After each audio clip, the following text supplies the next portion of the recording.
The Dog and Deuce Show is in partnership with the Lifestyle Pod Network and tornbysports.com and is produced by Dymore Productions in association with Studio B Productions.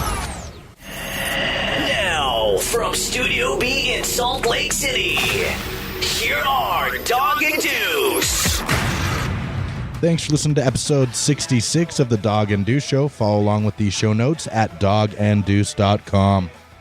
Call or text the D&D Show voicemail and text line at 801-477-7678. That's 801-47-SPORT. Or send an email to feedback at doganddeuce.com. I'm Dog. And I'm Deuce. And this is episode 66 of the Dog and Deuce Show. Thank you for listening. We appreciate it. Now you can view us as well. For those who have been hankering for a sneak peek of the studio, go to YouTube. YouTube.com/doganddeuce. We'll have clips of the show. We'll have some behind-the-scenes stuff. Probably not right away, but we will get that. We're working on some Easter eggs, too, for people who would view the show, view the videos rather than just listening. So, yeah, go check it out. We're new at this video thing, but I'm really intrigued and excited. For all those girls who keep sending the things how they have a big crush on Doug, now you actually know what he looks like. So you can send in your rebuttals to like, sorry, that was a mistake. Yeah. Once you see my face, you'll have to get a barf bag. No, but seriously, we're excited to start out video. It's a new chapter of the show. We're always trying to grow it and improve it. We have had, actually, I'm surprised how many people have been curious to see what the studio looks like. So now you can get a sneak peek of it, little bits and pieces. Eventually I want to put together a video and actually just tour the studio. It's just, I don't know. Who knows? Sounds good in my head. The sky's limitless, man. There's nothing we can't do here in Studio B. That is very true. So once again, youtube.com/doganddeuce. If nothing's up right now, just keep coming back. It will be up. I promise you. I'm not really well-versed on editing video and getting that up, so I don't know how long that'll take me, but check it out. And we'll send out a tweet. We'll keep you updated. We will make sure you know when that hits the YouTube channel. Absolutely. And don't forget to tune in. Just another great way you can listen to the Dog and Deuce Show. Play the Shaky Smithson bumper there because spring football is here. Football's in the air again. Spring football kind of bugs me, though, because you get excited, and then you got to wait like another 4 months. Yeah, I like it. It's interesting what's going on up to you. I haven't heard anything out of down in Provo, so I'm kind. Well, they had their spring thing, and they're not having a game again, right?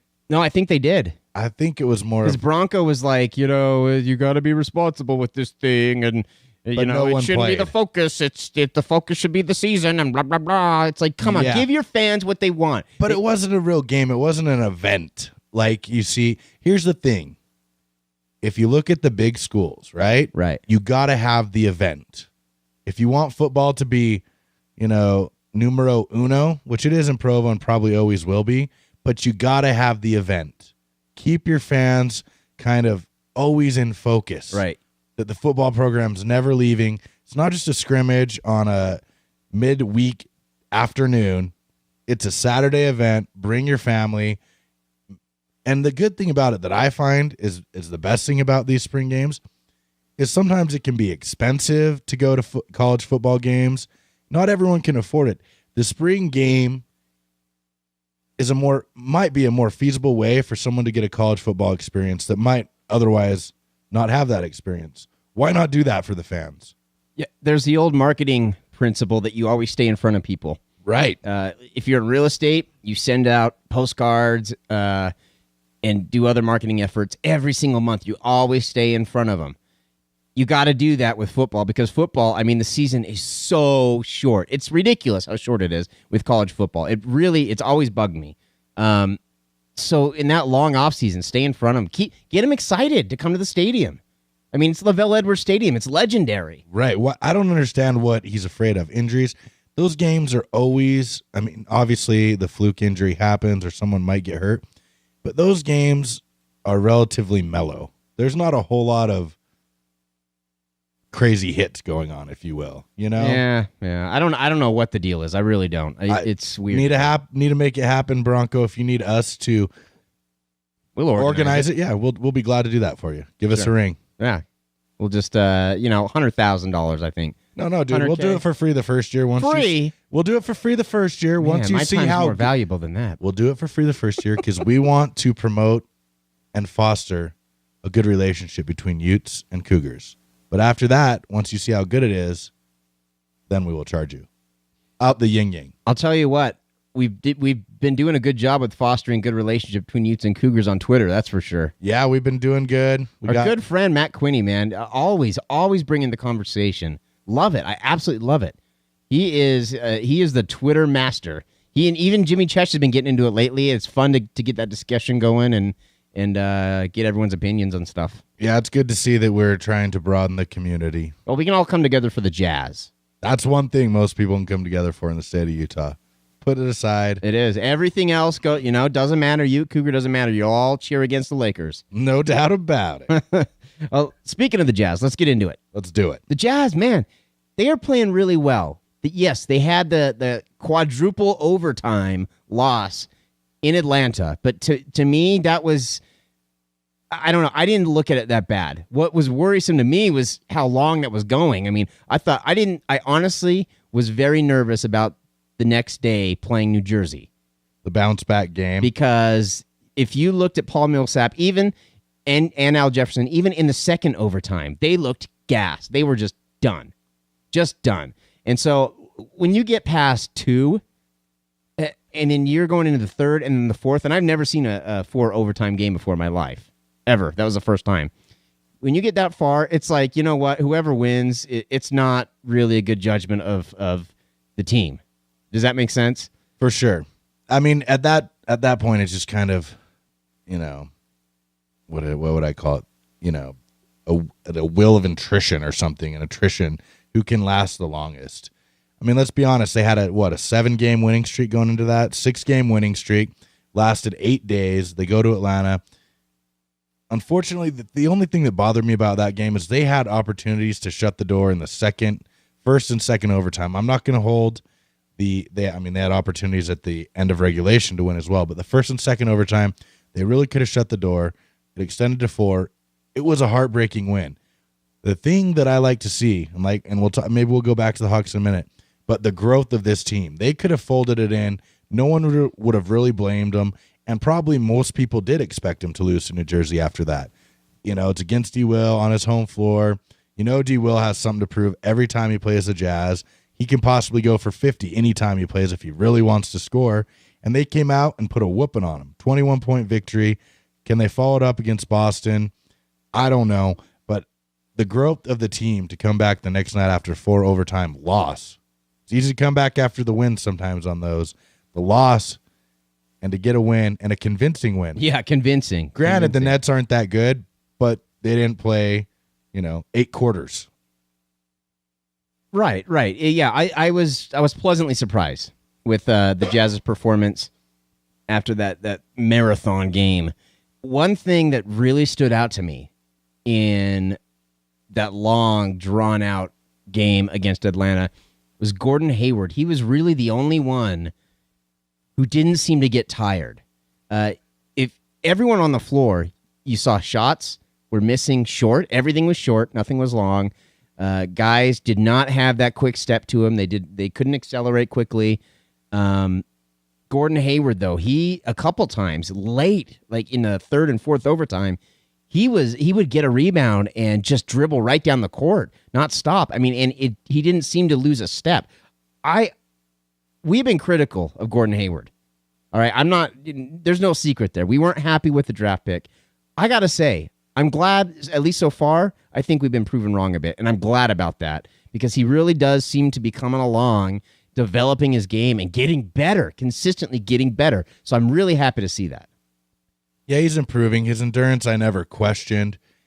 But you're not convinced? I'm not overly convinced. I mean, he's still in that streaky section where he has a lot of good games, a couple good games in a row, and then he drops off for a game. And not just not from say, I don't know his averages. I wish I had him up. Not from, say, 12 points to 10. It's more like 12 to 2.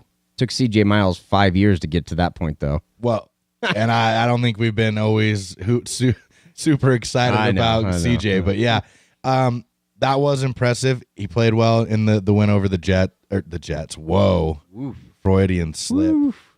Tebow's on my mind. Watch out, folks. The main thing I want to know, and it kind of blew up on Twitter today with Quinny and Chess, like we were talking about, some other folks. Who is our go-to guy? A lot of people seem to think that's a problem. I don't think it is with this team. I think it's whoever's hot that night, and if a need be a last-second shot for a win or tie, that's who gets it. To me, although you would like to have an established person like Kobe Bryant, not every team has that, or a Kevin Durant, not every team has that.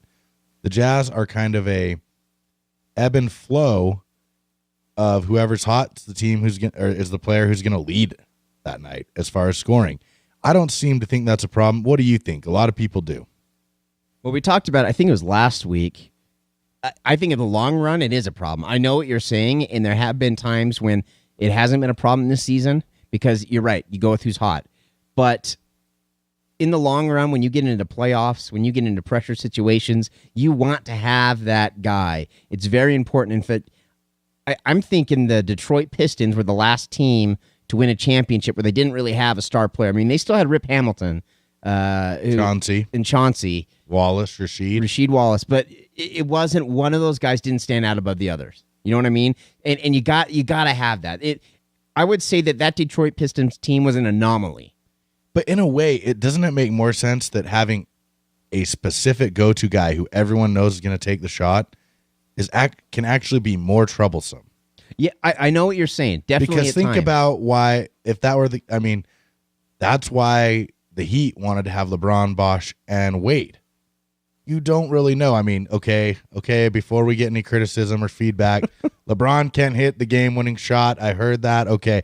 But I mean, in theory, it's better to have 3 or 4 players who could possibly take that shot, and you're not exactly sure which one. Doesn't allow you to leave that guy if you're defending him.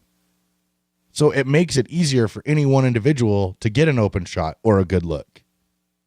And, of course, as the players of the Jazz are put in this situation more and more throughout the season, the playoffs, and seasons to come, there'll be kind of more defined roles. But I don't think it's necessarily as a big a disadvantage as everyone wants to think it is. Because I'd feel comfortable with Millsap taking the shot. I mean, do I think he's Kobe? No, but I'd feel comfortable, Devin Harris even lately. Ever since he hit the game winner against Miami, he's been on fire. Al Jefferson, if he has enough time to work in the post, I'd feel comfortable. Yeah, not me. I'm not talking like a 2-second where it has to be a jump shot. Sure. No, but I'd feel comfortable with Al Jefferson. Well, he had the tip in against who was that against? I can't even remember. We had so many close games lately. Sacramento, maybe? Yeah, Sacramento it was. He had the tip in against Sac Town. Did Jemmer get off the bench on that game? I'm trying to remember. Not for long. I'm not trying to talk trash. Not for long. I don't remember him getting off the bench, at least when I was watching. But I don't think it's that big a disadvantage. We all know they're capable of making it. It's just they haven't done it a lot. And for the benefit of them, think about it. Al Jefferson hasn't been put in that situation a lot based on past teams he's been played on.